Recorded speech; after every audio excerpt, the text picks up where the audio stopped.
Buonasera, pessoal, tudo bem? Bom, então vamos aí para a nossa aula de hoje, em que a gente vai estar dando prosseguimento ao assunto que a gente já iniciou na aula passada, em que a gente discutiu um pouquinho da questão do imperialismo, a gente já discutiu um pouquinho da questão das relações entre os lugares, né? E hoje a gente vai falar um pouco mais sobre a divisão internacional do trabalho, né? Que nada mais é do que a gente tentar associar a exploração, a ocupação e desenvolvimento dos lugares a uma grande lógica internacional de divisão daquilo que está sendo produzido e consumido. Isso é uma outra coisa, né? Quando a gente fala de questão de divisão internacional do trabalho, né, a gente também não pode esquecer que atrelado a ela, a gente tem um outro termozinho, que é divisão territorial do trabalho.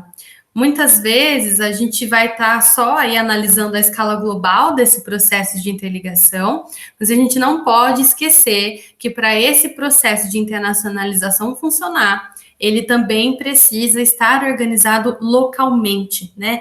Dentro dos próprios territórios que estão aí associados a esse processo todo. Por isso que a gente também usa esse termo, divisão territorial do trabalho, porque a gente vai estar olhando muito mais para uma escala local do que, de fato, para a divisão internacional do trabalho, que é uma escala global. Bom, então aqui nessa aula, né, eu acho que uma das coisas mais importantes para a gente mencionar é que quando a gente fala em divisão internacional do trabalho, nós estamos falando num processo de internacionalização dos fluxos baseado nos pressupostos de uma integração capitalista, né? Então a gente não pode diferenciar o processo de globalização com o processo do próprio desenvolvimento do sistema capitalista. Porque se a gente for pensar naquele contexto, né, em que o homem sai do local e vai para o global, naquele momento nós já temos o início do desenvolvimento do que nós conhecemos naquele contexto de capitalismo mercantil, tá certo? E posterior a isso, a gente continua tendo o desenvolvimento do sistema capitalista e junto com ele, necessariamente, a gente tem o desenvolvimento da divisão internacional do trabalho, né? Dessa definição dos lugares na lógica de produção e de consumo internacional. No primeiro momento, no que nós conhecemos nessa divisão internacional do trabalho, nós temos, como eu falei, o chamado capitalismo mercantil, num contexto em que nós temos principalmente a divisão entre metrópoles e colônias. Aqui já é uma primeira divisão internacional do trabalho. Por quê? Nós acabamos tendo as metrópoles como as localidades e que nós vamos estar tendo a concentração daquilo que é produzido, a concentração do capital, né? A gente vai ter uma centralidade maior dentro desse processo de internacionalização, enquanto as colônias, dentro dessa lógica, são os locais em que nós vamos ter a exploração da mão de obra, nesse caso aí, mão de obra escrava. Nós também vamos estar tendo a exploração dos recursos. O primeiro ponto só que a gente precisa ressaltar aqui, pessoal, é que, novamente, por mais que a gente esteja vendo a escala global, nós temos que pensar que dentro das metrópoles e dentro das colônias, nós também tínhamos aí uma divisão local dos trabalhos, uma divisão local do que estava sendo produzido, de como a gente vai ter as relações, né, de trabalho estabelecidas, de como a gente vai ter a exploração daquele território, de como vai haver a concentração de capital e de tudo isso que estava circulando em diferentes territórios. A própria divisão territorial do trabalho também já mostra para a gente o quão desigual estava sendo esse processo global, tá bom? Bom, prosseguindo aí, mais para frente, chegamos no que conhecemos enquanto capitalismo industrial, que de certa forma já está representando para a gente o que seria essa talvez transformação aí, ou até manutenção daquela antiga divisão internacional do trabalho. Nesse sentido, a gente já consegue ver algumas transformações importantes, né?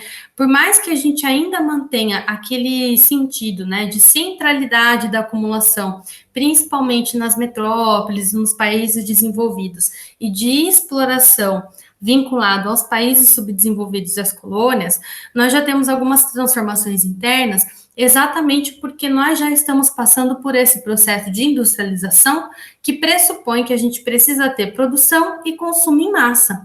Se a gente precisa ter produção e consumo em massa, não exatamente dentro dessa nova lógica do sistema capitalista, era muito rentável manter a exploração do trabalho escravo, que era super necessário lá na etapa anterior, no capitalismo mercantil, para tentar explorar o máximo e tentar acumular o máximo, mas que agora, quando a gente passa para essa nova etapa de produção e consumo em massa, o trabalho escravo ele já não se encaixa muito bem dentro dessa lógica capitalista.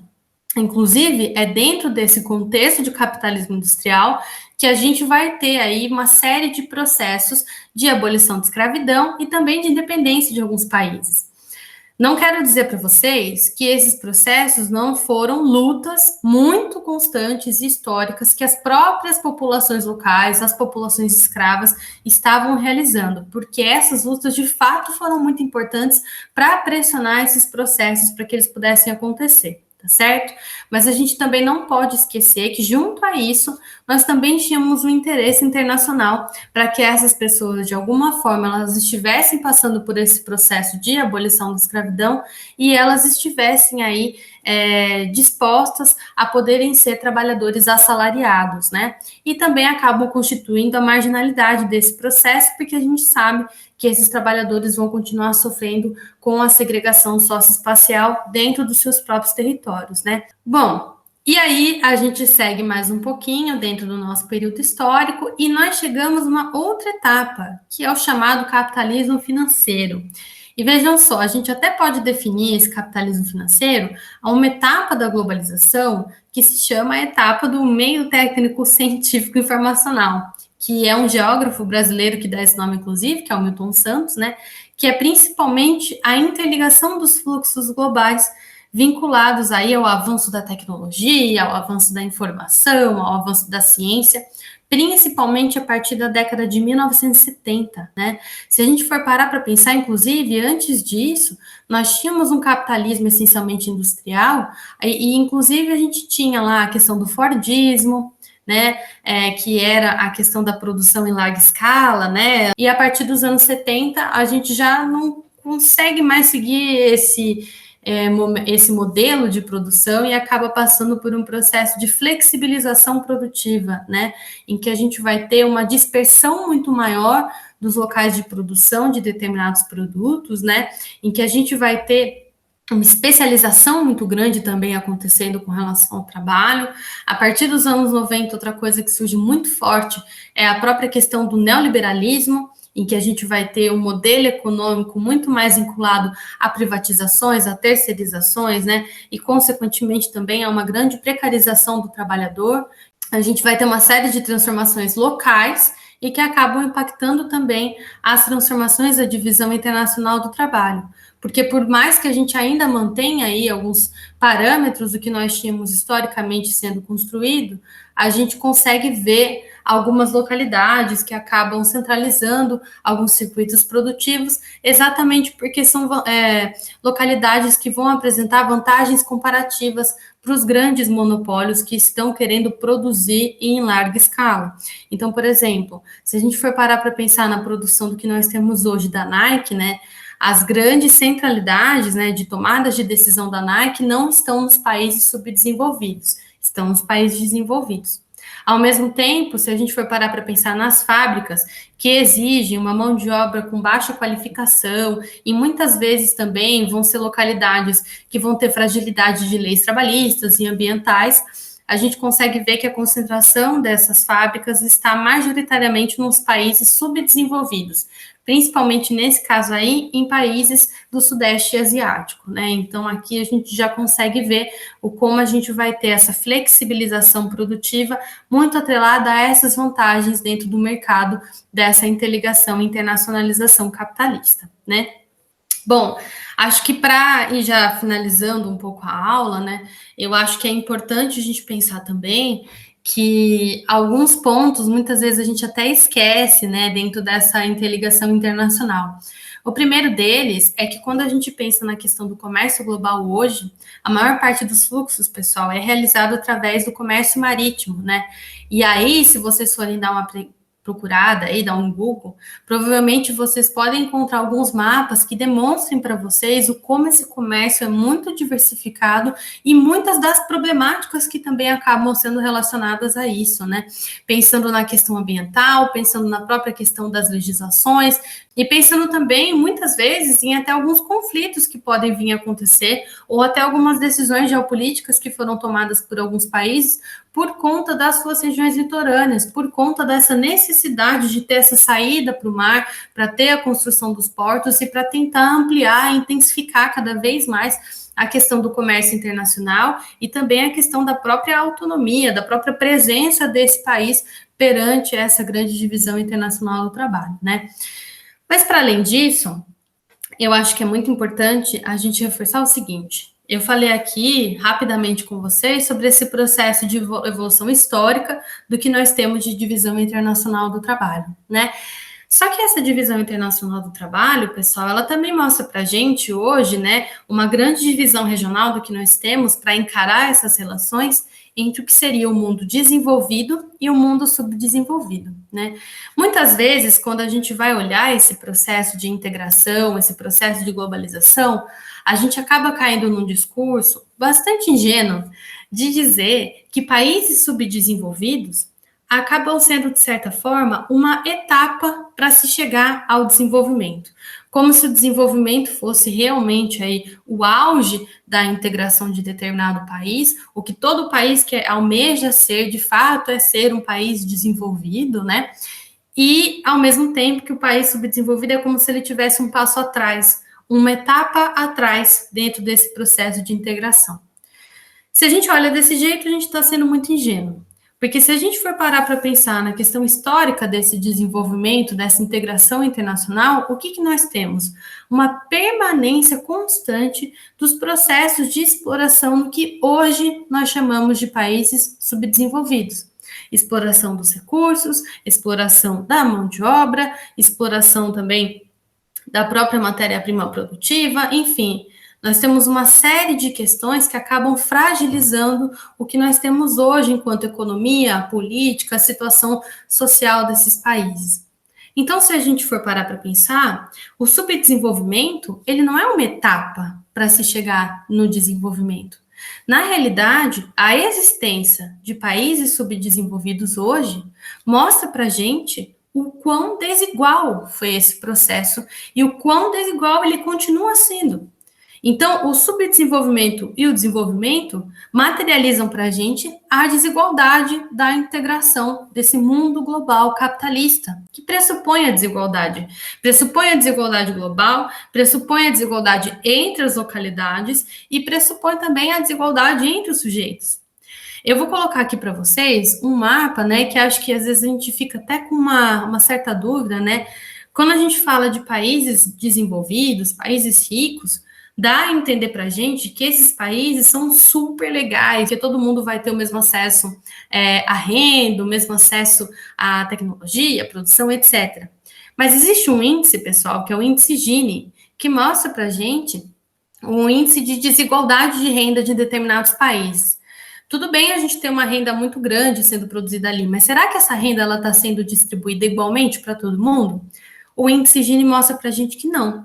Inclusive, o Brasil é um dos top 10 países mais desiguais do mundo. Ao mesmo tempo que há menos de 20 anos atrás, nós já estávamos fazendo parte dos BRICS, que é um grupo de 5 países que são considerados grandes potências econômicas emergentes, pensando dentro desse cenário internacional. Então, será que, apesar de ser um país mais desenvolvido, mais estruturado, esse país também não vai sofrer com a exploração dos locais, das pessoas? Será que, de fato, esse processo é igualitário para todo mundo? E uma outra coisa que eu levantei com outras turmas aí no decorrer da semana e que quero deixar para vocês a reflexão é a seguinte. Quando nós falamos aí nesse processo de internacionalização, de globalização, muitas vezes vem à mente que a gente vai ter uma internacionalização de capital, de mercadorias, de serviços e de pessoas. Só que, será que são todas as pessoas mesmo que vão ter acesso a esse grande mundo globalizado? Será que as pessoas elas vão ter a mesma possibilidade, a mesma infraestrutura, as mesmas chances, as mesmas opções de escolha do que todas as outras pessoas que vão estar realizando esses deslocamentos? Vejam só. Quando a gente pensa na questão da migração, né, que é uma coisa histórica aí dentro do nosso processo de internacionalização, a gente consegue ver que existem barreiras físicas distribuídas por várias partes do mundo, inclusive a barreira que divide, né, a fronteira do território mexicano com o território estadunidense.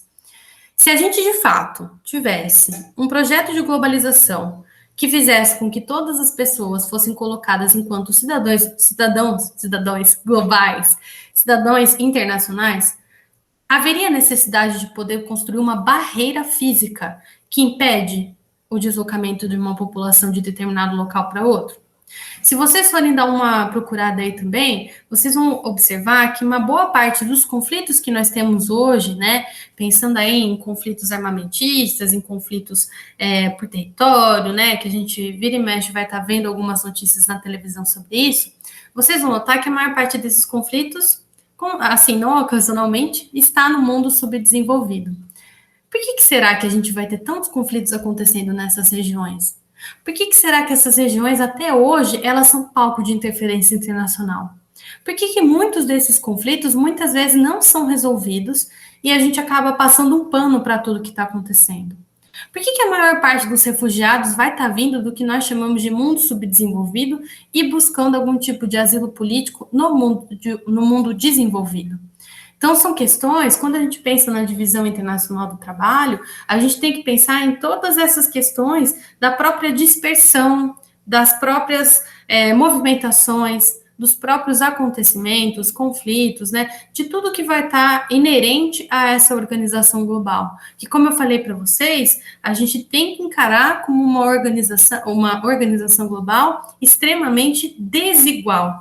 Essa é a palavra. Nós estamos falando na desigualdade local, nós estamos falando na desigualdade internacional, e essa desigualdade se materializa através dos fluxos de pessoas, de mercadorias, de serviços e de capital, tá certo? Pensando onde a gente vai ter centralidades, onde a gente vai ter periferias, onde a gente vai ter acumulação, onde a gente vai ter pobreza, vulnerabilidade social, infraestrutura precária e por aí vai. Tá bom? Esse é um assunto muito interessante para a gente abrir para discussão e acho que é muito legal a gente poder conversar sobre isso depois. E é isso, gente. Espero que vocês tenham gostado e até a próxima aula. Tchau!